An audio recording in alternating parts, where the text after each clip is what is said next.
विश्वेशलिङ्गसम्भूतं विश्वविद्याविबोधकं विश्ववन्द्यं सदा वन्दे विश्वाराध्यं जगद्गुरुम् त्रैलोक्यसम्पदालेख्या समुल्लेखनवित्तजे सच्चिदानन्दरूपाय शिवाय ब्रह्मणे नमः। ब्रह्मेति व्यपदेशस्य विषयं यं प्रचक्षते वेदान्तिनो जगन्मूलं तं नमामि परं शिवम्। यस्योर्मी बुद्बुदाभासः षट्त्रिंशत्तत्त्वसञ्चयः निर्मलं शिवनामानं तं वन्दे चिन्महोदधिम्।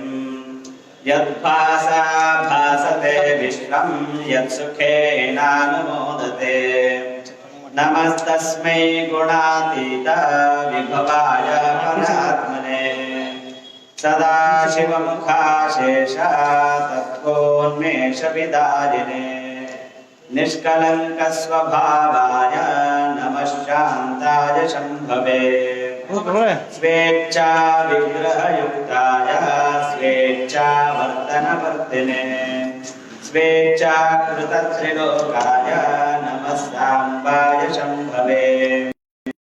यत्र विश्रामति सत्त्वं स्वाभाविकमनुत्तमम् नमस्तस्मै महादेवाय शूलिने यामाहुः सर्वलोकानां प्रकृतिं शास्त्रपारगाः तां धर्मचारिणीं शम्भोः प्रणमामि परां शिवाम्।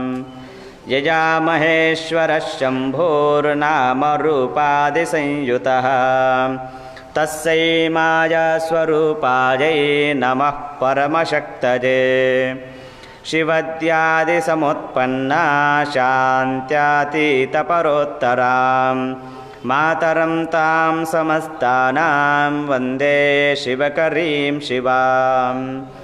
इच्छाज्ञानादिरूपेण या शम्भोर्विश्वभाविनी वन्दे तां परमानन्दप्रबोधलहरीं शिवाम्। अमृतार्थं प्रपन्नानां यासु विद्याप्रदायिनी अहर्निशमहं वन्दे तामीशानमनोरमाम्।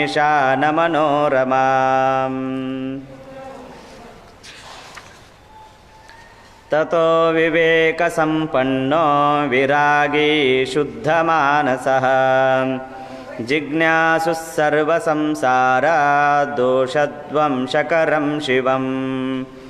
उपैति लोकविख्यातं लोभमोहविवर्जितम् आत्मतत्त्वविचारज्ञं विमुक्तविषयभ्रमम् शिवसिद्धान्ततत्त्वज्ञं छिन्नसन्देहविभ्रमम् सर्वतन्त्रप्रयोगज्ञं धार्मिकं सत्यवादिनम् कुलक्रमागताचारं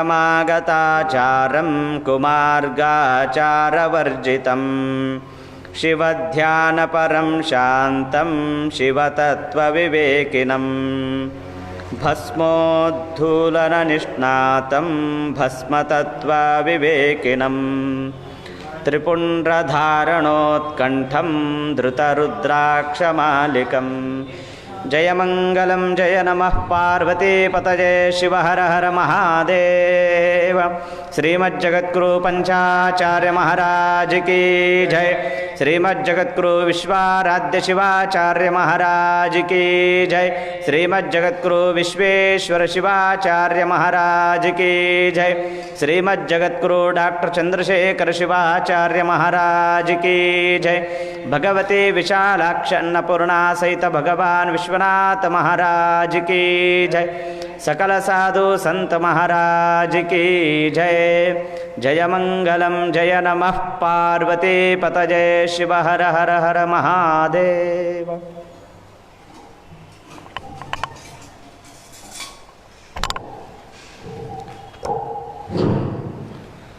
श्री गणेश शारदा गुरुभ्यो नमः। हर ओम पञ्चाननमुखोद्भूतान् पञ्चाक्षरमनोपमान् पञ्चसूत्रकृतो वन्दे पञ्चाचार्यान् जगद्गुरून् विश्वेशलिङ्गसम्भूतं विश्वविद्याविभोदकं विश्ववन्द्यं सदा वन्दे विश्वाराध्यं जगद्गुरुं वक्रतुण्डमहाकाय सूर्यकोटिसमप्रभा निर्विघ्नं गुरु मे देव सर्वकार्येषु सर्वदा गुरुर्ब्रह्मा गुरुर्विष्णुः गुरुर्देवो महेश्वरः गुरुः साक्षात् परब्रह्म तस्मै श्रीगुरवे नमः। श्रीगुरुभ्यो नमः। हरः ॐ। सन्त्वा त्वा सगुं सन्त्वा सिञ्चामि सिञ्चामि त्वा सगुं सन्त्वा सिञ्चामि त्वा सिञ्चामि सिञ्चामि त्वा सिञ्चामि यजुषा यजुषा सिञ्चामि त्वा सिञ्चामि यजुषा सिञ्चामि यजुषा यजुषा सिञ्चामि सिञ्चामि यजुषा प्रजां प्रजां यजुषा सिञ्चामि सिञ्चामि यजुषा प्रजां यजुषा प्रजां प्रजां यजुषा यजुषा प्रजामायुरायुः प्रजां यजुषा यजुषा प्रजामायुः प्रजामायुरायुर्धनं धनमायुरायुर्धनं च धनमायुरायुर्धनं च धनं च धनं धनं च चेति च। ॐ शान्तिः शान्तिः शान्तिः। गङ्गैव तीर्थं स्मरयेव धन्वे वित्तं तु विद्यैव गुणास्तु रूपं मासेषु सर्वेषु तथैव साक्षात् मासोत्तमोऽयं पुरुषोत्तमो हि मासोत्तमोऽयं पुरुषोत्तमो हि। जयमङ्गलं जय हर नमः पार्वतीपतये शिव हर हर महादेव। श्रीमज्जगद्गुरु पंचाचार्य महाराज की जय। श्री जगद्गुरु डॉक्टर चंद्रशेखर शिवाचार्य महाराज की जय।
विश्वेशलिङ्गसम्भूतं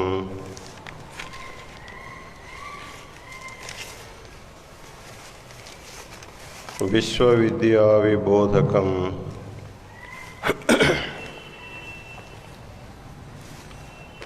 विश्ववन्द्यं सदा वन्दे विश्वाराध्यं जगद्गुरुम्। काशी ज्ञान सिंहासन के आदि जगत गुरु विश्वाराध्य से विश्वेश्वर शिवाचार्य पर्यंत जो गुरु परंपरा हुई है उसे अनेक प्रणिपात समर्पित करते हुए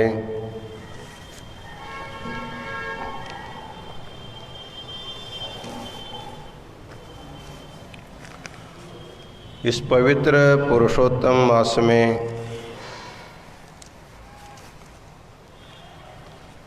काशी के जंगमवाड़ी महामठ में लोक कल्याण के लिए प्रातःकाल में श्री जगद्गुरु विश्वाराध्य लिंगोद्भव मूर्ति का महारुद्राभिषेक बिल्वार्चना कार्यक्रम संध्याकालीन सत्र में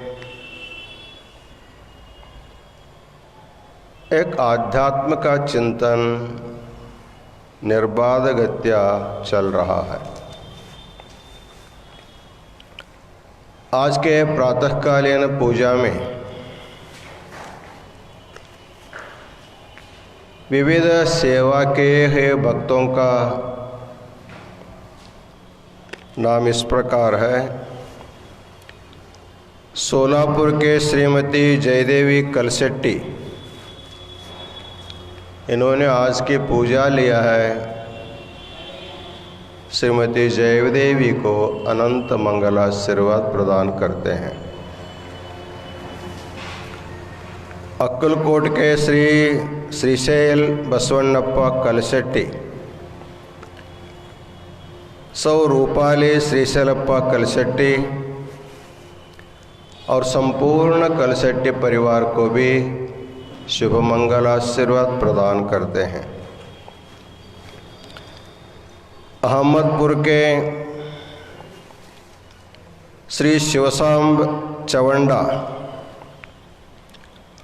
सौ विजयलक्ष्मी शिवसांब चवंडा और उनका संपूर्ण चवंडा परिवार भी आज की सेवा किया है, उस परिवार को अनंत मंगलाशीर्वाद प्रदान करते हैं। मुंबई नगर के लिंगैक्य जगतगुरु विश्वेश्वर शिवाचार्य महास्वामी जी के और संपूर्ण काशीपीठ के परम भक्त श्रीमती मालती चंद्रकांत कोरपे और उनके पाल्य पुत्र श्री नागेंद्र जंगम, इन्होंने भी आज की सेवा के मुंबई से उन दोनों को अनंत मंगलाशीर्वाद प्रदान करते हैं। बागलकोट नगर के श्रीमती पार्वतम्मा बड़ुलमठ, उनके चिरंजीवी श्री बसवराज सौ अर्चना बड़ुलमठ परिवार बहुत बड़ा है, उस परिवार के सभी सद्भक्तों को अनंत मंगलाशीर्वाद प्रदान करते हैं। सांगली नगर के श्री मल्लिकार्जुन शंकर घोंगड़े, सौ शैलजा मल्लिकार्जुन घोंगड़े, सुहास और सौ संगीता, संजीव सौ शुभांगी, सुधीर सौ शिल्पा, इस घोरपड़े परिवार को भी, घोंगड़े परिवार को भी अनंत मंगलाशीर्वाद प्रदान करते हैं। हिरेडंगलकल के श्री बसवराज हिरेमठ, सौभाग्यवती श्रीदेव बसवराज हिरेमठ, इनको भी अनंत मंगलाशीर्वाद प्रदान करते हैं। गदग नगर के काशीपीठ के परम भक्त श्रीमती नंदा विश्वनाथ अब्बीगिरी, चिरंजीवी रोहित विश्वनाथ अब्बीगिरी, सौ जननी रोहित अब्बीगिरी चिरंजीवी युक्त, इस अब्बीगिरी परिवार को अनंत मंगलाशीर्वाद प्रदान करते हैं। लिंगैक्य विश्वनाथ अब्बीगिरी, गदग नगर में जो जगतगुरु पंचाचार्य वेद आगम संस्कृत पाठशाला का जो स्थापना हुआ है, उसमें निरंतर परिश्रम करके भक्तों की सहायता से पाठशाला की जो सेवा की है अविस्मरणीय है। लिंगैक्य विश्वनाथ अब्बीगिरी जी के आत्मा को भी अनंत शांति मिले, ऐसे भगवान से प्रार्थना करते हैं। बेंगलुरु नगर के श्री रेणुक, सौभाग्यवती हेमलता, चिरंजीवी रितेश, डॉक्टर रवीश, सौभाग्यवती सुप्रिया, चिरंजीवी ऋषभ और कुमारी श्रेया, इस रेणु के इस परिवार को भी अनंत मंगल आशीर्वाद प्रदान करते हैं। कुमारी श्रेया के बारे में एक बात अवश्य कहना चाहेंगे। अभी 9-10 वर्ष की लड़की होगी, जब से उसकी दीक्षा हुई है तब से वो गले से लिंग कभी ही निकाल के नहीं रखी है। किसी स्कूल में उनका जब एडमिशन हुआ, वहाँ के व्यवस्थापकों ने कहा इस लिंग को निकाल के आना पड़ेगा।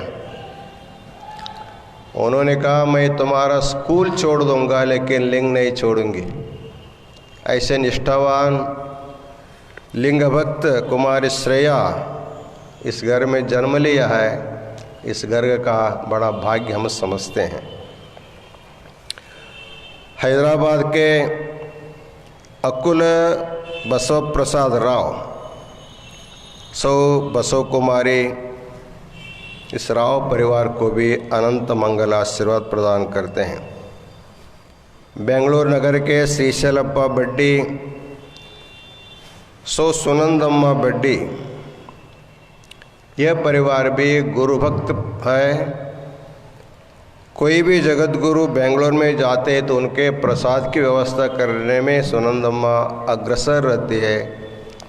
उस परिवार को भी अनंत मंगल आशीर्वाद प्रदान करते हैं। कराड़ के परम भक्त श्री अनिल रामकृष्ण कुंठाड़े, सौभाग्यवती महेश्वरी, श्री मयूर देशपांडे, सौरेवा मयूर देशपांडे और चिरंजीवी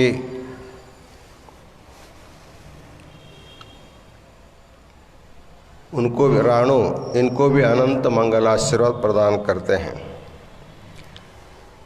नागपुर के मनोहर लौटावार, सौछाया मनोहर लौटावार, इन दंपति को भी अनंत मंगल आशीर्वाद प्रदान करते हैं।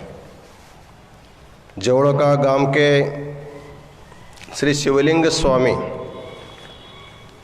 ये शिवलिंग स्वामी काशी विश्वराध गुरुकुल के भूतपूर्व छात्र है। बड़े बुद्धिमान हैं। या हम जब पढ़ते रहे, हमारे साथ रहे, हमसे आगे ही रहा हो। और शिवलिंग स्वामी जी को, उनके सौभाग्यवती सुलभा जी को, चिरंजीवी सिद्धि विनायक, सौभाग्यवती प्रगति, चिरंजीवी तेजस और उनके कुमारी अनुष्का शिवलिंग, इन परिवार को अनंत मंगल आशीर्वाद प्रदान करते हैं।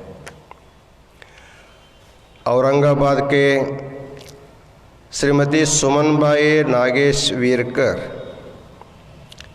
श्री यशवंत, सौ सीमा, श्री आनंद, सौ अर्चना, श्री जयवंत, सौ मनीषा, औरंगाबाद के इस वीरकर परिवार को भी अनंत मंगल आशीर्वाद प्रदान करते हैं। आज के कुल 15 भक्तों ने महारुद्राभिषेक अन्नदान की जो सेवा किया है, उन सभी सद्भक्तों को अनंत मंगल आशीर्वाद प्रदान करते हैं।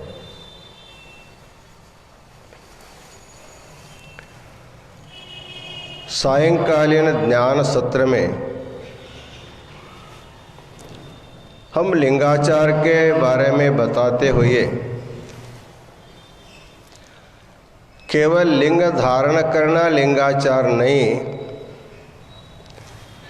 उस लिंग के ऊपर, इष्ट लिंग के ऊपर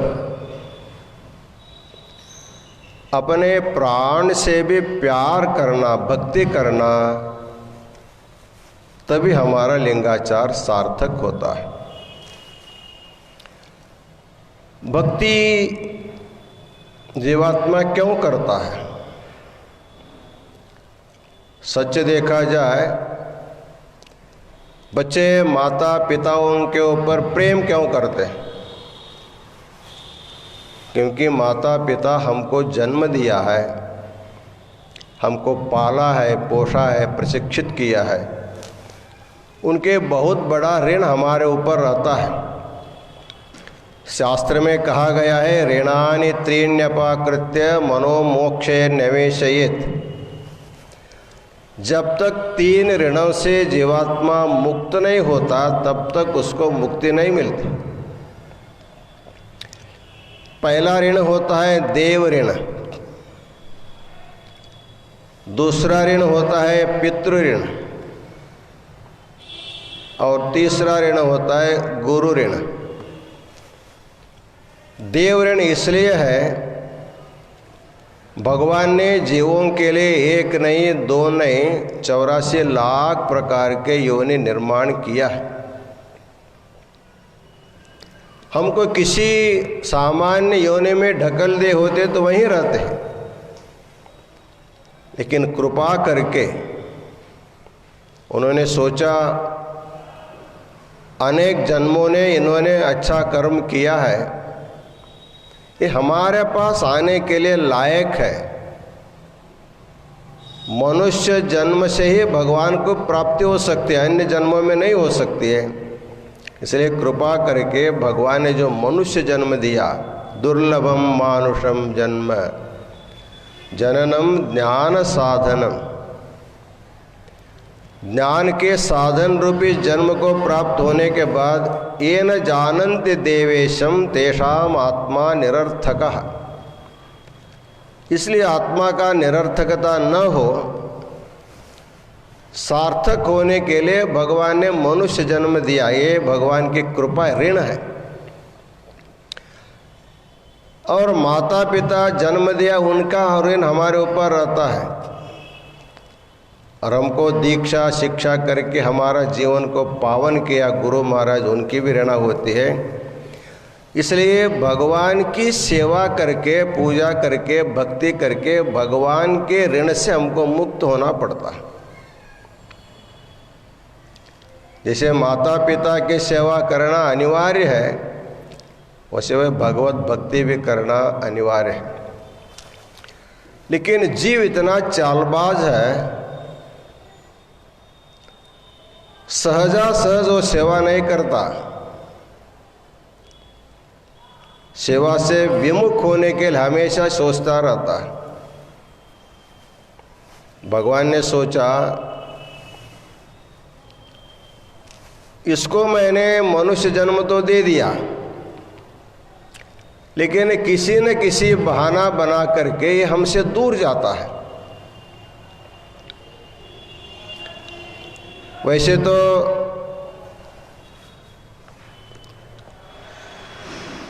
दीक्षा लेने के बाद जीवात्मा को 3 बार 6 बार पूजा करना चाहिए, नहीं करता कम से कम 1 बार करता है, उसको भी कभी कभी छोड़ देता है।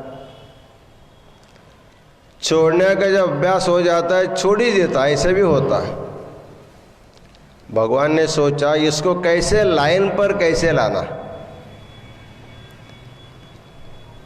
जो भूत बातों को नहीं समझता उसको लात मारना पड़ता है। तो भगवान ने सोचा ये मेरा प्रिय है, मनुष्य मेरा अत्यंत प्रिय है, इसको मेरे तरफ खींचने के लिए क्या करना पड़ेगा। भगवान ने सोचा संसार में ज़्यादा से ज़्यादा दुख देंगे तो दुख के कारण मेरे पास आएगा।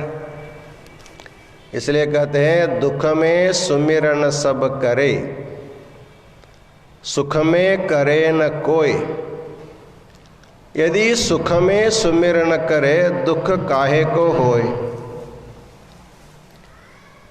जब जब दुख आता है ना, जीवात्मा भगवान के पास जाता है। दुख नहीं रहेगा तो भगवान को भूल ही जाता है। तो भगवान इसलिए संसार में इतना दुख रखा है, जन्म से मरने तक दुख ही दुख है। जन्म दुखम, जरा दुखम, जाया दुखम, पुनः पुनः संसार सागरम दुखम तस्मात् जाग्रत जाग्रत। जिसके ऊपर कृपा करना है तो भगवान को दुख क्यों देना पड़ा, क्योंकि दुख के बिना मेरे तरफ ये मुंह नहीं करता। एक छोटा सा प्रसंग हम बताएंगे। एक राजा किसी दूसरे राजा के साथ उन्होंने युद्ध हुआ, उसमें हार गया। हारने के बाद उसको अपने राज छोड़ करके भागना पड़ा अपने प्राण बचाने के लिए। लेकिन हारा हुआ राजा की जो प्रजा थी, राजा को बहुत प्यार करती थी। उन्होंने सोचा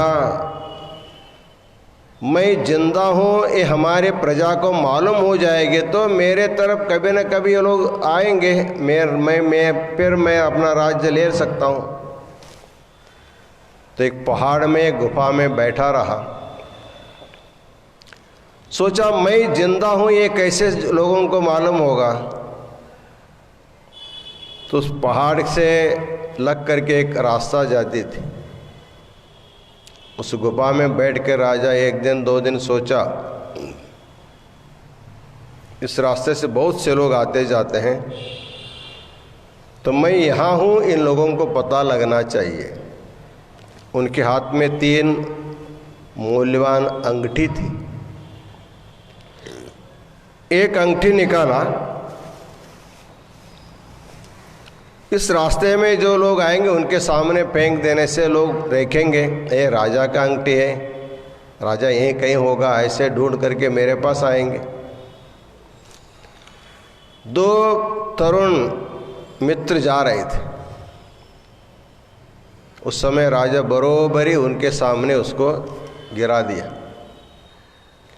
दूर से सोने की अंगूठी गिरी हुई दोनों ने देखा।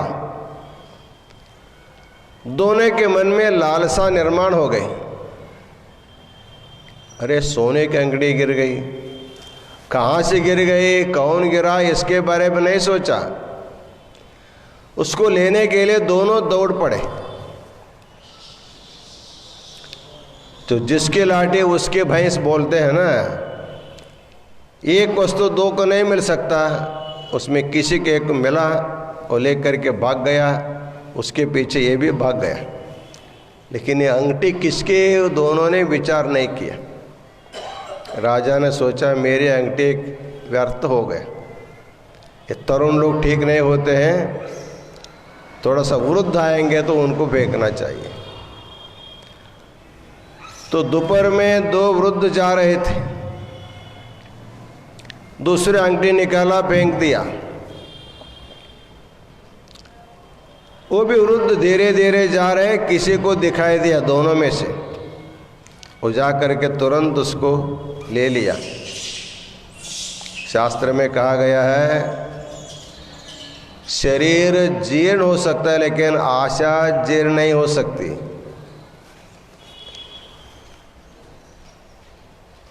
तो एक वृद्ध उसको हाथ में लिया, दूसरा उनके साथ झगड़ा करने लगे। क्या लिया, दोनों झगड़ते झगड़ते चले गए, लेकिन अंगूठी कौन फेंका दोनों ने विचार नहीं किया। अब राजा के पास एक की अंगूठी बची थी। सोचा किसको इसको फेंका जाए। ये पूर्ण समय ऐसे होता है, इनमें दया माया नहीं रहती है, इसलिए औरतें आएंगे तो उनके सामने फेंकना चाहिए। तीसरी अंगूठी निकाला, 2 महिलाएं जा रहे थे, उनके सामने फेंक दिया। एक औरत ने देखा अंगूठी, तुरंत दौड़ के गई, ले लिया। दूसरे औरत उसके पीछे चले गए, दोनों झगड़ने लगे, मेरा मेरा, दोनों झगड़ते हुए चले गए। राजा ने सोचा मेरे 3 ही अंगूठी चली गए, लेकिन मेरे तरफ किसी ने ख्याल नहीं किया, अब क्या करना होगा। शाम का समय था, थोड़े समय में सूर्यास्त होने वाला था। तो उस समय फिर 2 तरुण वहाँ से जा रहे थे। राजा तो बहुत बड़े शिकारी थे, उन्होंने एक इतना बड़ा पत्थर लिया। पत्थर ले करके जैसे बच्चे आ रहे थे ना, एक के सिर को इतना जोर से मारा, इतना जोर से मारा वो पत्थर गिरने से वो जिसके सिर पर गिरा वो नीचे गिर गया, चिल्लाने लगा, कोई मुझे मारा, कोई मुझे मारा। दूसरा ने कहाँ यहीं से रहा है, चलो देखेंगे कहीं बैठा होगा।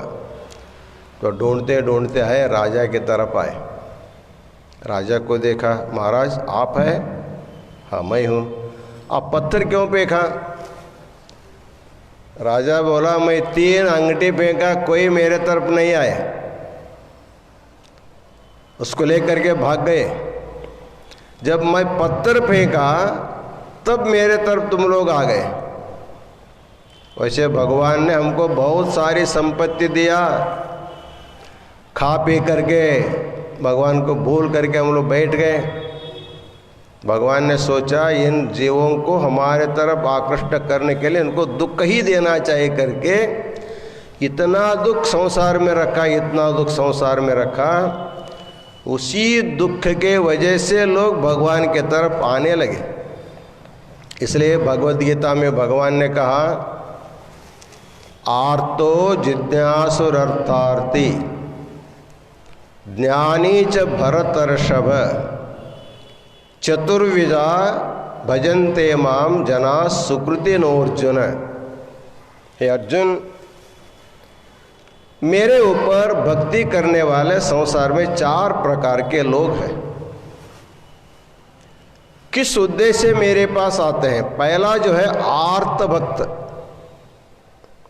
आर्त का अर्थ होता है आसमंतात ऋतः आर्तः, जो चारों तरफ से दुखों से जो घेरा हुआ है, कहीं भी जाएगा दुख ही दुख है उसको। आगे दुख है, पीछे दुख है, अगल बगल में दुख है, ऊपर भी दुख है, नीचे भी दुख है। उसको लगता है मैं पूरा दुख में घेरा हुआ। ऐसे भक्त को बोलते हैं आर्त भक्त। अपने दुख की दूर करने के लिए बहुत सारा प्रयत्न भी करता है, अनेक लोगों के शरण में भी जाता है। जब अगतिक गत्या किसी से भी उसकी दुख की निवृत्ति नहीं होती, तब जो है वो भगवान के शरण में जाता है। इसलिए पहला भक्त आर्त भक्त। आर्त भक्तों में लिस्ट में आता है द्रौपदी। आपने महाभारत में सुना, अब तो आप महाभारत देख भी रहे हैं। द्रौपदी को इतना कष्ट झेलना पड़ा, उसका एक कारण है। द्रुपद राजा संतान प्राप्ति के लिए बड़ा यज्ञ किया,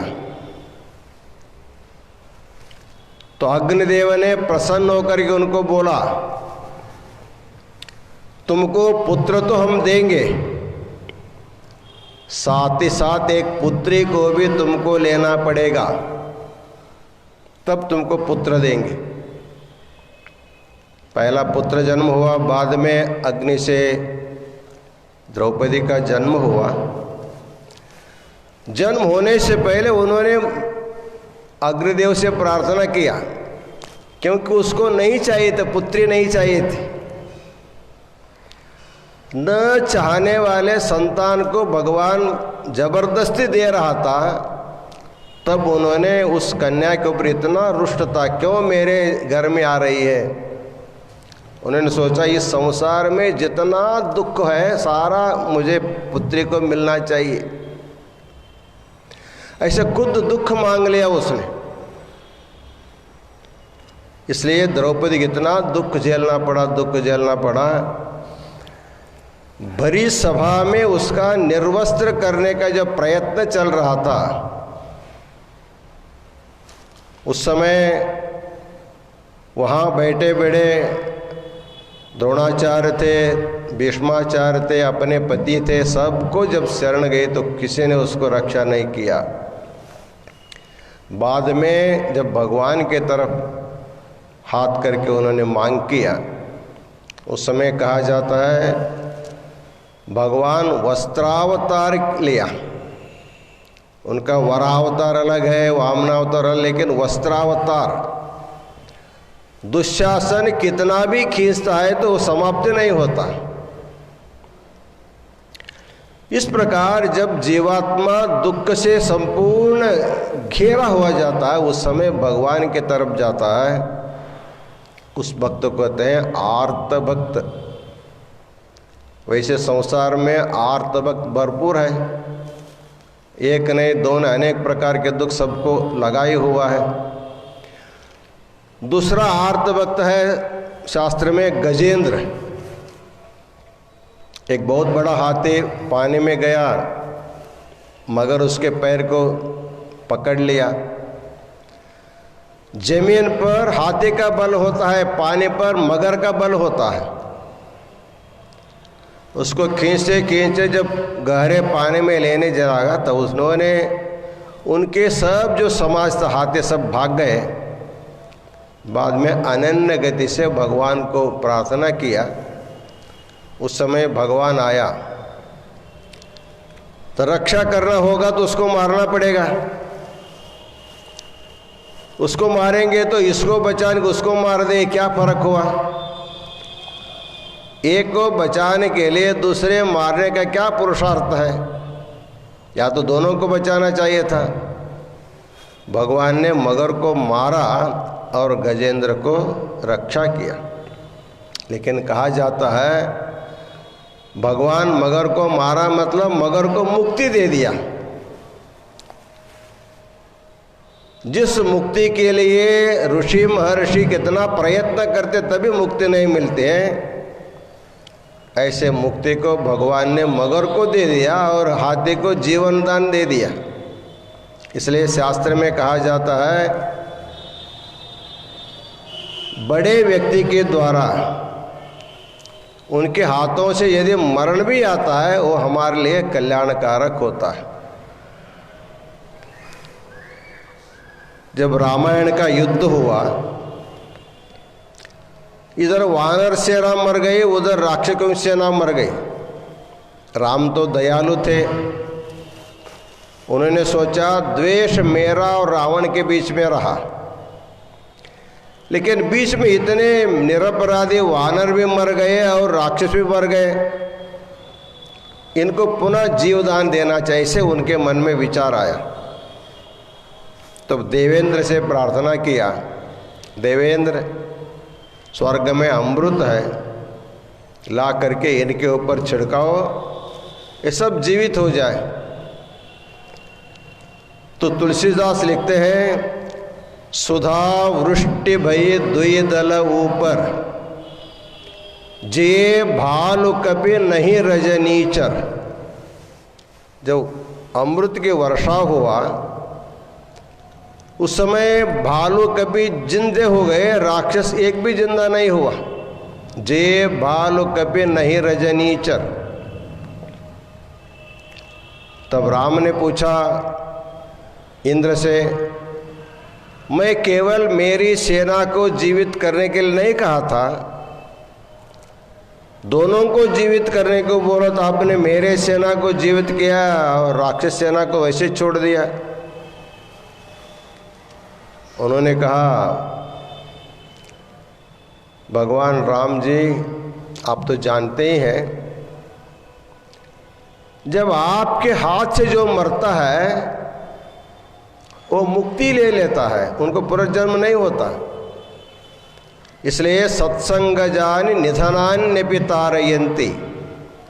संतों के, महात्माओं के और देवता के द्वारा यदि मृत्यु आ जाती है, वह मृत्यु मोक्ष का कारण बन जाता है।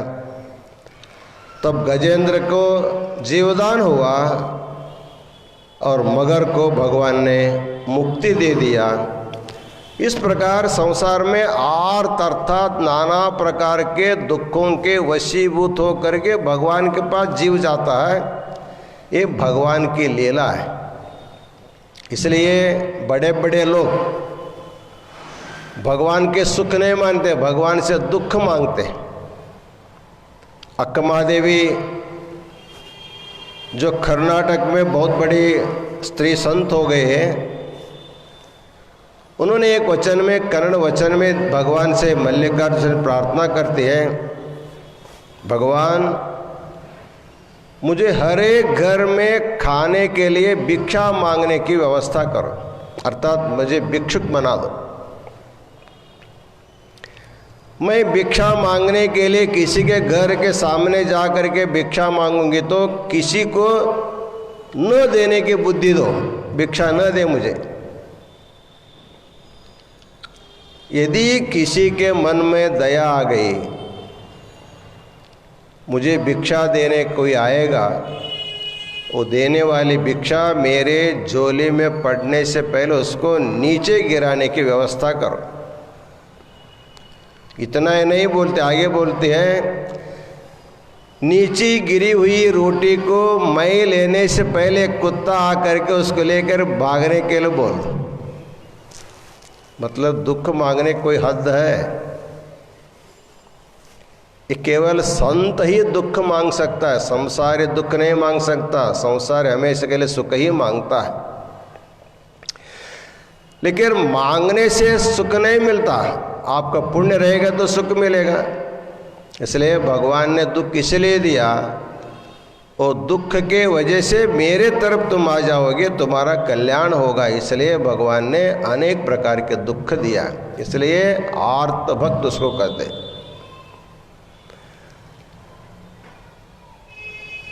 दुख में भक्ति करने वाले बहुत होते हैं, लेकिन समृद्ध अवस्था में भक्ति करने वाले क्वचित क्वचित हमको मिलते हैं। बहुत बड़े श्रीमंत होते हैं, लेकिन बड़ा भक्त भी होता है। एक उदाहरण, जीवंत उदाहरण, कोई कथा नहीं है। सोलापुर में वारद मल्लप्पा जी का नाम आप सब लोग सुने ही हैं। अखिल भारत वीरशैव महासभा की स्थापना के लिए जब हानगल कुमार स्वामी जी ने संकल्प किया था, उनके सहयोग के लिए सबसे पहले आए थे वारद मल्लप्पा जी। वारद मल्लप्पा इतना श्रीमंत था, इतना श्रीमंत था, उनके जीवन चरित्र में आता है, यदि सोलापुर से मुंबई जाना होता था, उनके लिए स्पेशल ट्रेन जाती थी। उस समय ब्रिटिश के ज़माने स्पेशल ट्रेन उनके लिए। हजारों हजारों एकड़ जमीन खेतों उनके रहे, वो किसानों से काम करवाते थे। सूद गिरनी उन्होंने किया था, बच्चों को स्कूल बनाया। इतना ही नहीं, वीरशैव धर्म के लिए उन्होंने जितना काम किया उतना अभी तक कोई नहीं किया है। वारद संस्कृत पाठशाला की स्थापना किया। हमारे अनेक धर्म ग्रंथ भक्तों के घर में पूजा किए जाते थे। ऐसे प्राचीन ग्रंथों को उन्होंने शोध किया, विद्वानों को लगाकर उनको प्रकाशन किया, और उनका ग्रंथ फिर वापस उनको दे दिया। इतना गुरु भक्त था, इतना जंगम भक्त, इतना लिंग भक्त। प्रायः वीर शैवों का आराध्य तीन माने जाते, एक गुरु, एक लिंग और जंगम। वारद मल्लप्पा के घर में अभी भी गुरु, लिंग, जंगम के अलावा दूसरा कोई देवी देवता उनके घर में नहीं। हम 3 साल तक होटगी मठ में रहे, पढ़ते समय 3 साल तक वारद पाठशाला में भी हमने रहा। उनके घर में हम लोग पूजा, स्नान पूजा के लिए वारद मल्लप्पा के घर जाते थे। उनका जो देवघर है, जो भगवान का घर जो बोलते हैं, वहाँ किसी भगवान को नहीं रखे थे, केवल गुरु जंगमों को पूजा करने के लिए व्यासपीठ बना है, उसी पर गुरु की पूजा होती थी, लिंग की पूजा होती थी, जंगम की पूजा होती थी। इतना गुरुलिंग जंगम भक्त। हमारे ख्याल से घर में केवल गुरु की पूजा करने वाला, केवल लिंग की पूजा करने वाला, केवल लिंगम की पूजा करने वाला एकमेव वीर से हमारे दृष्टि से वारद मल्लप्पा उनका घराना ही था। नहीं तो अनेक देवी देवताओं को मानने वाले हैं। गले में लिंग रहता, अनेक देवों के पास जाते रहते हैं। एक बार उनके घर में इलकल संस्थान मठ के विजय महंत स्वामी जी आए थे, जिन्होंने शिवयोग मंदिर संस्थापना करने के लिए स्थान दिखाया था। विजय महंत स्वामी जी बहुत बड़े तपस्वी और बहुत आचार शुद्ध 64 प्रकार के शीलों को पालन करने वाला। वीरशैव सिद्धांत में आगे आएगा, गणाचार में 64 प्रकार के शील बताए गए हैं। इतना शुद्ध आचार विचार करने वाला महाराज सोलापुर में आए, वारद मल्लप्पा के घर में आए। उन्होंने बोला, मेरा कुछ नियम है, उस नियम के अनुसार आप चलेंगे तो आपके घर में मेरी पूजा होगी, तो नहीं कर सकता। उन्होंने कहा क्या है? किसी नौकर से चाकर से सेवा नहीं होनी चाहिए। तुम्हारे घर में बहुत सारे नौकर चाकर हैं, लेकिन मैं स्त्री के स्पर्श किया हुआ अन्न नहीं खाता हूं। पुरुष ही अन्न बनाना चाहिए,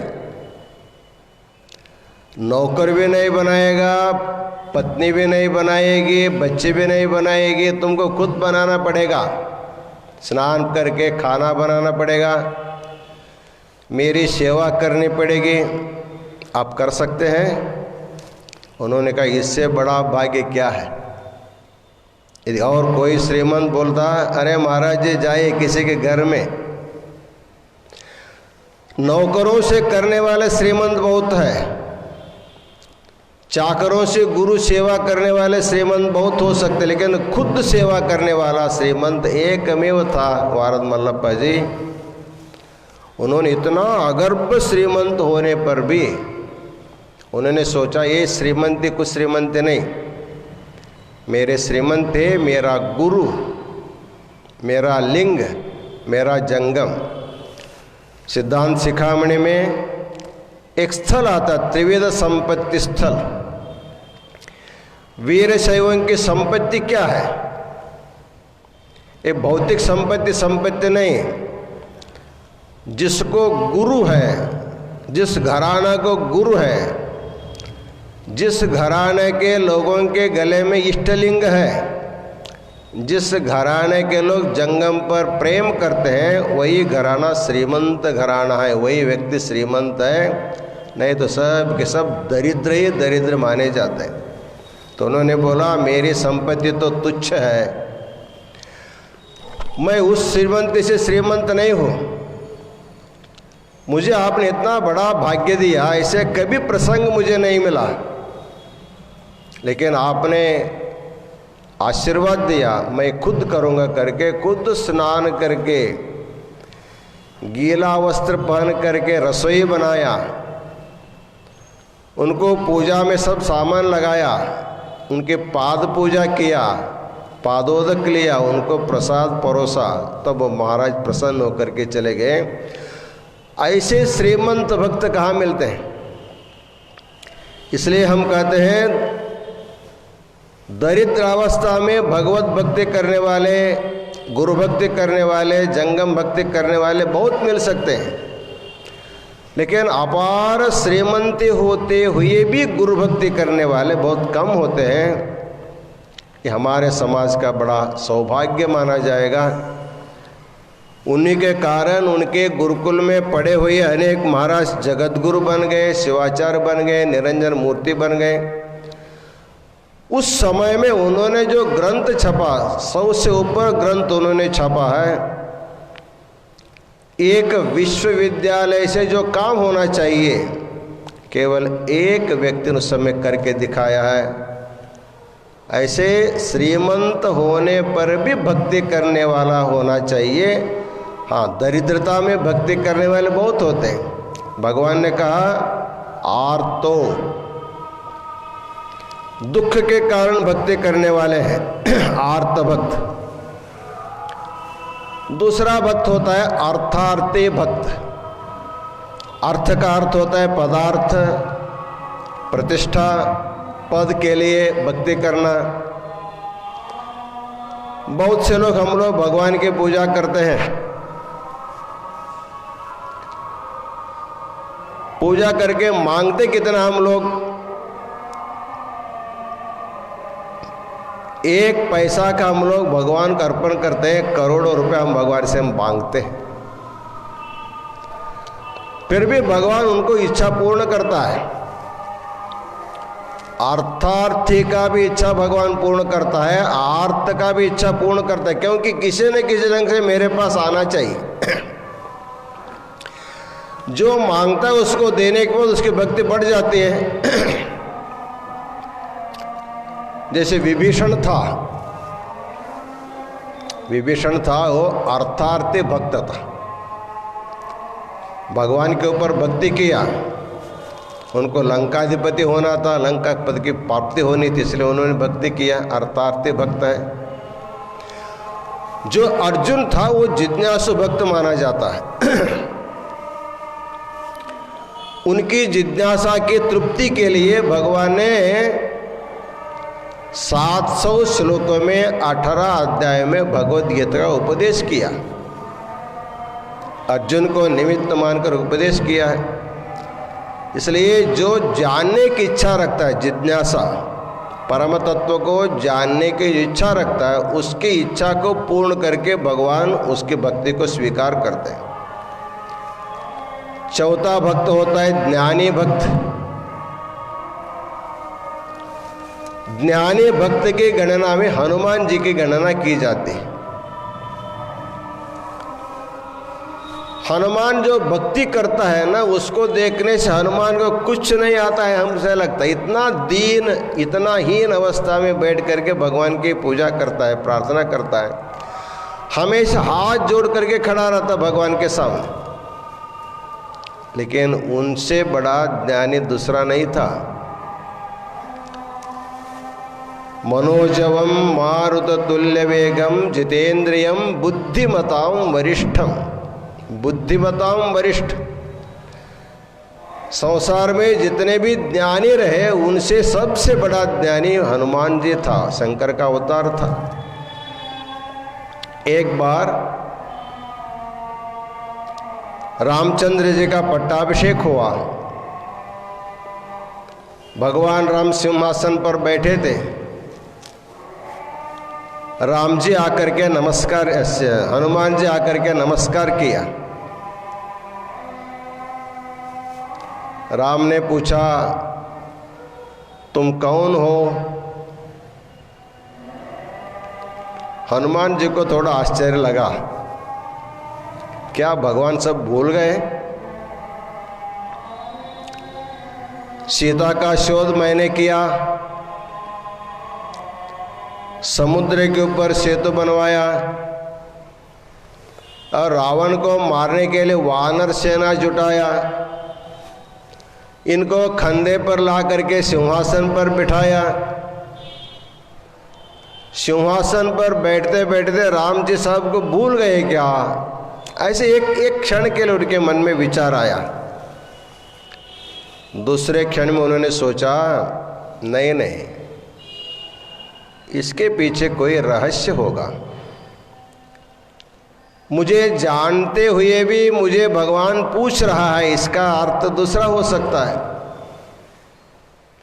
उन्होंने भगवान से बोला, भगवान तुम कौन हो बोल रहे हैं ना, तो किस ढंग से आप किस रीति से आप पूछते हैं? क्या शारीरिक ढंग से आप विचार करते हैं? क्या मेरे अंदर का जो जीवात्मा उस विचार से आप पूछते हैं, या आत्मा के विचार से आप पूछते हैं? तो तीनों को उत्तर देते हैं वो, देह दृष्टया तो दासोहम, जीव दृष्टया त्वदम शकः, आत्म दृष्टया त्वमेवाहम्। वो बोलते हैं तुम कौन हो? बोलते थे शरीर दृष्टि से पूछेंगे, शरीर को पूछते तो शरीर तेरा दास है, आपका शरीर है, आपका शरीर स्वामी है, मेरा शरीर आपका दास है। देह दृष्टिया सो दासो जीव दृष्टिया त्वदंशकः। अंदर जो जीवात्मा है, ममैवांशो जीवलोके जीवभूत सनातनः, जितने भी शरीर में जीव है भगवान के ही अंश माने जाते हैं। तो जीव दृष्टि से यदि पूछेंगे मैं आपका अंश हूं, जीव दृष्टिया त्वदंशकः। यदि आत्मा के दृष्टि से पूछते हैं तो आत्मदृष्टिया त्वमेवाहम्, आत्मा की दृष्टि से तो मैं हूं, मैं तुम हो, उसमें कोई अंतर नहीं। इतना ज्ञानी भक्त। इस प्रकार भक्ति करने वालों में एक आर्त होता है, एक अर्थार्थी होता है, एक जिज्ञासु होता है, एक ज्ञानी होता है। लेकिन किसी न किसी ढंग से जीवात्मा को भक्ति ही करनी चाहिए। भक्तेर असाध्यम नहीं किंचित, भक्ति के द्वारा हम बहुत कुछ पा सकते हैं। इसलिए कहा गया है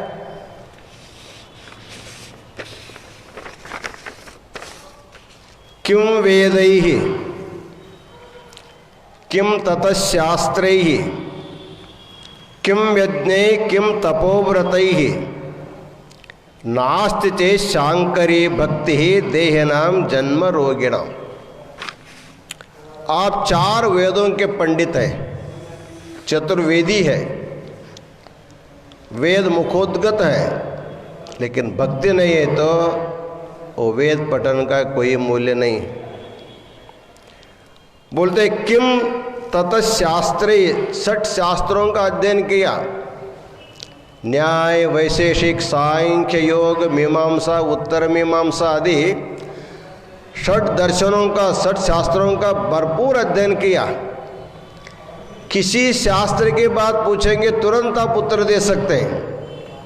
इतने प्रखर पांडित्य शास्त्रों में होते हुए भी यदि आपके मन में भगवत भक्ति नहीं है तो वो शास्त्राध्ययन व्यर्थ किया या व्यर्थ माना जाता है। किम यज्ञैः, बहुत से लोग यज्ञ करते हैं, बड़े बड़े यज्ञ करते हैं, लेकिन यज्ञ करने वाले के मन में यदि भगवान की भक्ति नहीं रहेगी यज्ञ फल नहीं देता है। किम तपोव्रतैः, एक नहीं दोनों अनेक प्रकार के तपोव्रत माने जाते हैं, करते हैं, लेकिन भगवान की भक्ति नहीं रहे तो और एक प्रकार ढंबाचार हो जाता है, मिथ्याचार उसको कहते हैं। नास्ति चेत् शांकरी भक्ति देहिनां जन्म रोगिणाम, यदि शंकर के भगवान की भक्ति नहीं रहेगी तो आपका सारा व्यर्थ माना जाता है। इसमें कहते हैं शिवभक्ति विहीनस्य सुकृतं चापि निष्फलम् विपरीत फलंच स्यात् दक्षस्यापि महाध्वरे। वो बोलते हैं शिवभक्ति विहीनस्य सुकृतं चापि निष्फलम्, बहुत बड़ा पुण्यात्मा है, पुण्य कर रहा है, लेकिन उसके मन में भगवान शिव के प्रति भक्ति नहीं है तो बोलते हैं विपरीत फलम च स्यात् दक्षस्यापि महाध्वरे, उसका फल विपरीत होता है। आप उसका उदाहरण दे रहे हैं, दक्ष प्रजापति बहुत बड़ा यज्ञ किया, सभी देवी देवताओं को आह्वान किया, केवल भगवान शिव को अपमान करने के लिए यज्ञ किया था और कुछ बात नहीं। अंत में क्या गति हो गई, जब सती जा करके आहुति हो गई, भगवान शिव को क्रोध आया, उस समय उनके जटा से वीरभद्र जी का अवतार हुआ और भगवान ने कहा जा उसको शिक्षा प्रदान कर। तो सिद्धांत शिखामणि कहा गया है शिवनिंदाकरम दृष्ट्वा घातयेद अथवा शपेत, स्थानं वा तत्परित्यज्य गच्छेद्यक्षमो भवेत्। यदि अपने इष्ट देव की कोई निंदा करता है तो उसको सुनते हुए नहीं बैठना चाहिए। शिव निंदा करम दृष्टवा घातयेद अथवा शपेत। यदि तुम्हारे में सामर्थ्य है तो उसको भरपूर दंड देना चाहिए। तो वीरभद्र समर्थ था, आया यज्ञ में, सभी देवी देवताओं को भगाया। इतना ही नहीं, उस यज्ञ कुंड में कूद गए, नृत्य करने लगे, आग में नृत्य करने लगे, यज्ञ को ध्वंस किया। इसका कारण क्या है? दक्ष प्रजापति जो यज्ञ करता रहा वो सुयज्ञ नहीं था, कुयज्ञ था, कुत्सित यज्ञ था। अर्थात भगवान शिव को अपमान करने के लिए किया था, इसलिए उस यज्ञ का ध्वंस किया। इसलिए लिंगाष्टक में सब लोग लिंगाष्टक बोलते हैं, उसमें बहुत से लोग दक्ष सुयज्ञ विनाशक लिंगम बोलते हैं। सुयज्ञ का नाश क्यों करता है भगवान? वो सुयज्ञ नहीं था, वो कुयज्ञ था, कुत्सित यज्ञ था, भगवान शिव को निंदा करने के लिए किया था। उसका फल क्या? देखिए, पुण्य का काम कर रहा है, यज्ञ का काम पुण्य का है, लेकिन भावना दुष्ट होने के कारण यज्ञ भी ध्वंस हो गया, विपरीत फल मिल गया, बाद में उसके शिरच्छेदन हो गया, ध्वंस हो गया। तो बोलते हैं शिवभक्ति रहित यज्ञ करने के कारण उनका जो फल था वो फल विपरीत फल दिया। इसलिए भक्ति नहीं रहेगा, आपके पास बहुत बड़ा पुण्य रहेगा तो भी पुण्य अच्छा फल नहीं दे सकता, विपरीत फल दे सकता। उसके विपरीत में और दूसरा उदाहरण देते हैं।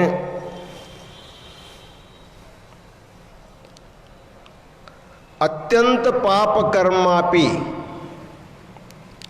शिव भक्त्या विशुद्ध्यति चंडो यथा पुरा भक्त्या पितृहापि शिवो भवत्। सिद्धांत शिखामणि में एक दूसरा उदाहरण देते हैं। अत्यंत पाप कर्मापि, अत्यंत निकृष्ट पाप कर्म किया हुआ व्यक्ति भी शिव भक्तिया विशुद्धति, यदि उनके मन में शिव की भक्ति है वो पवित्र हो जाता है। देखिए, पुण्य है, शिवभक्त नहीं किया, विपरीत फल पाया, लेकिन शिवभक्ति है, लेकिन किसी वजह से पाप कर्म भी किया, उसको विपरीत फल नहीं मिलता, उसको उद्धार होता। उसको उदाहरण देते हैं। चंडो यथा पुरा भक्त्या पितृहापि शिवो भवत्। एक सुंदर कथा है। चंड नामक एक भक्त था।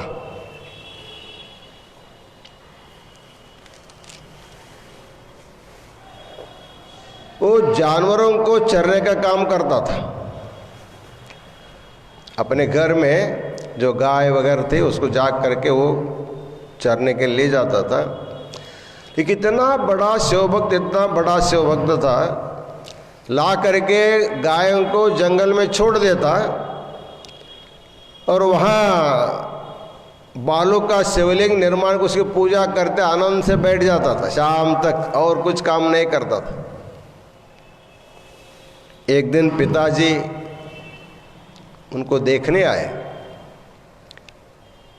वो इतना मग्न हो गया था पूजा, बेलिंग पूजा करते, इतना बड़ा शिवलिंग बनाया और जंगल के बेल फूल ला करके उसको चढ़ाया, आनंद से आनंद विभोर हो करके उसकी पूजा करते बैठा था।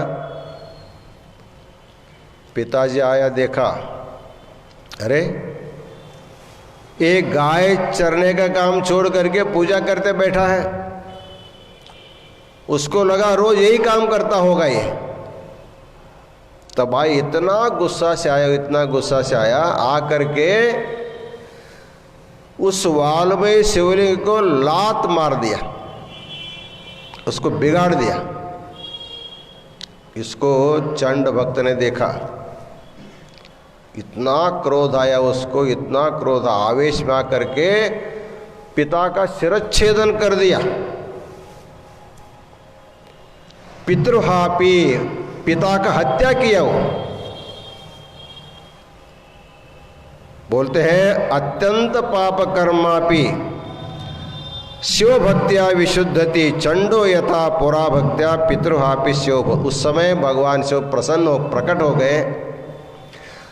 मतलब पिता की हत्या किया। इसका कारण क्या? इसके पीछे कारण, जिस आराध्य को भक्ति से पूजा कर रहा था उसको लात मार दिया। तो भगवान ने देखा तेरी भक्ति के लिए मैं प्रसन्न हूं, यद्यपि तुमने पाप कर्म किया, पितृहत्या दोष है, फिर भी मैं तुमको पितृहत्या दोष से मुक्त करता हूं। तुमको ही नहीं, तुम्हारे वजह से तुम्हारे पिता को भी मुक्ति और तुमको भी मुक्ति प्रदान करता हूं। इसलिए कहते हैं तुम कितना वेद शास्त्र पढ़ते हो ये कोई महत्व का नहीं, कितना यज्ञ याग करते इसका भी कोई महत्व नहीं, लेकिन आप कुछ भी करो लेकिन शिवभक्ति करोगे तो शिवभक्ति से ही तुम्हारा सर्व उद्धार हो सकता है। इसलिए लिंगाचार करने वालों को केवल लिंग धारण करना नहीं, उसको इतना प्यार से प्रेम से धैर्य पर रखना है। हमारे भक्तों को बलात्कार से लिंग बांधना पड़ता है। जब जब हम घर में जाते हैं तो हम जाते हैं हर के गले में लिंग आता है। ये महाराज जी आते लिंग पूछेंगे करके सब गले में लिंग डालते हैं और महाराज जी जाने के बाद धीरे धीरे धीरे उसको निकाल के फिर रख देते हैं, फिर आएंगे तो फिर लगाते हैं। लेकिन महाराज जी के डर से लिंग मत बांधो, भगवान के अनन्य भक्ति के लिए तुम लिंग बांधोगे तो तुम्हारे जीवन का कल्याण हो सकता है। इसे लिंगाचार का अर्थ है लिंग के ऊपर नितांत प्रेम करो। लिंग ऐसा है तुम जन्म से पहले तुम्हारे साथ आया, जीवन भर तुम्हारे साथ रहेगा, मरने के बाद केवल लिंग ही तुम्हारे साथ आता और कुछ भी नहीं आता। धनानि भूमौ पशवश्च गोष्ठे नारी गृहद्वारि जना श्मशाने देहश्चितायाम परलोक मार्गे धर्मानुगो गच्छति जीव। ये कहा केवल तेरा धर्म, तेरा लिंग तेरा साथ आ जाता है।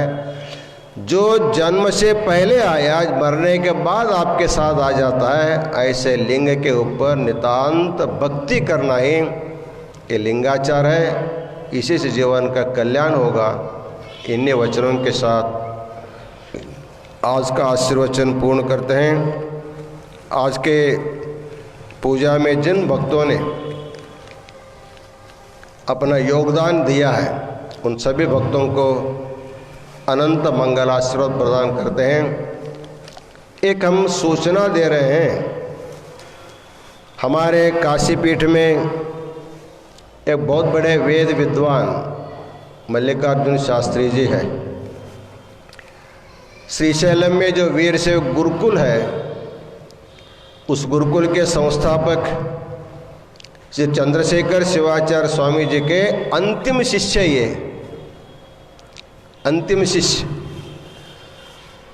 इसके ऊपर इतना प्यार से गुरु ने पढ़ाया है, बहुत सारी विद्या इनको आते। हम लोगों ने सोचा अभी सभी स्कूल कॉलेज जो है ऑनलाइन चल रहा है, हम सोच रहे हमारा जो वेद गुरुकुल है, वेद पाठशाला है, उसको भी हम थोड़े ही दिन में इसको ऑनलाइन विद्यालय बनाएंगे। जिस किसी को भी रुद्र सीखना हो, विविध प्रकार के सूक्त सीखना हो, शिव सहस्र नामावली सीखना हो, ललिता सहस्र नामावली सीखना हो, दुर्गा सप्तशती का पाठ सीखना हो, आप अपने घर में बैठ करके ही हम सिखाने की व्यवस्था करेंगे। इसलिए जिनको जिनको सीखने की इच्छा है हमारे शिवानंद के मोबाइल पर व्हाट्सएप पर अपना नाम और अपना नंबर बेच करके आप क्या सीखना चाहेंगे? क्या रुद्र सीखना चाहेंगे? क्या ललिता सहस्त्र नाम सीखना चाहेंगे? या दुर्गा सप्तशती पाठ सीखना चाहेंगे? विविध स्तोत्रों को सीखना चाहेंगे? तो आप बताइए। जो सब सीखना चाहेंगे उसको भी बताए, उसको सब सिखाया जाएगा। इसके लिए व्यवस्था करेंगे कि अभी ऑनलाइन व्यवस्था पीठ में हो गई है, तो इसकी विद्या का, वेद विद्या का ज्ञान किसी प्रकार का भेदभाव किए बिना सब के लिए हम मुक्त पढ़ा रहे हैं। इसको आपका उपयोग लेना चाहिए। इन्हीं वचनों के साथ हम अपना आशीर्वचन पूर्ण करते हैं। ओम शांति शांति शांति।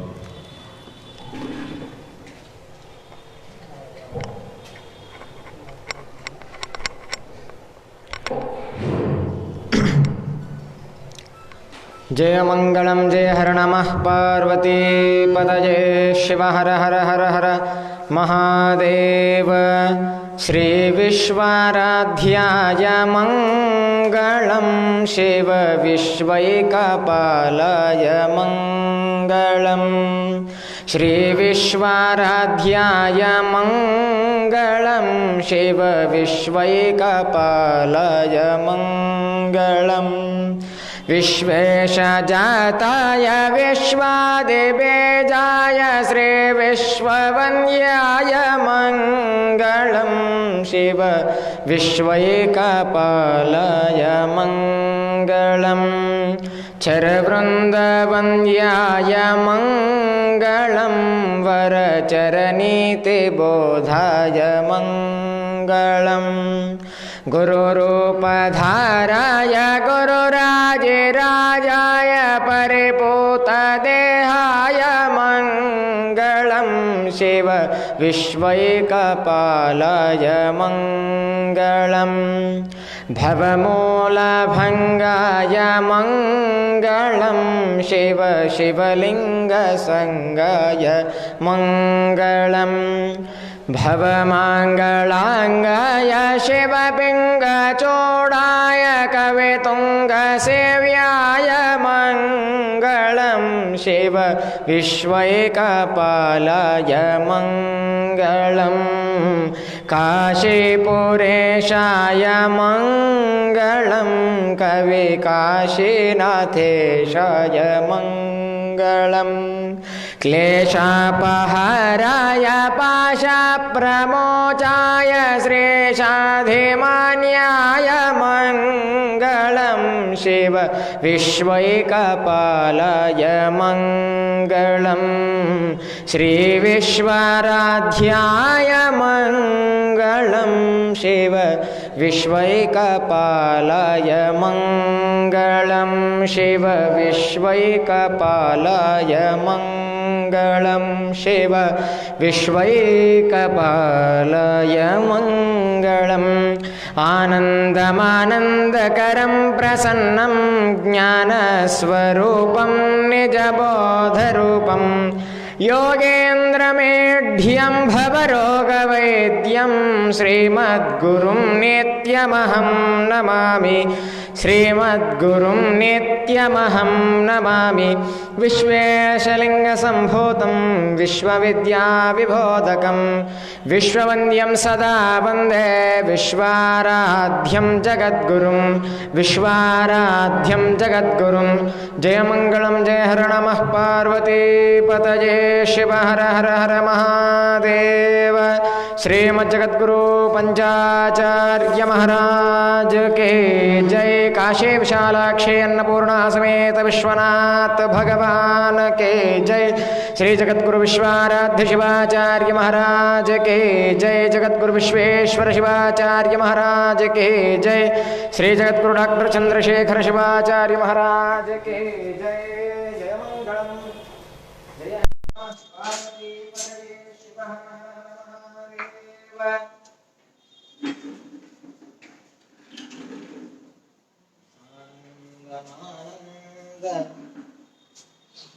वसन्तम् आनन्दकन्दं हृतपापविन्दं वाराणसीनाथमनाथनाथं श्रीविश्वनाथं शरणं प्रपद्ये। श्री विश्वनाथं शरणं प्रपद्ये जय मंगलं जय हर नमः पार्वती पतये शिव हर हर महादेव। सहस्रशीर्षः पुरुषः सहस्राक्ष सहस्रपात् प्रभुः अत्यक्षशताङ्गुलं पुरुष एवेदं सर्वं यद्भूतं यच्च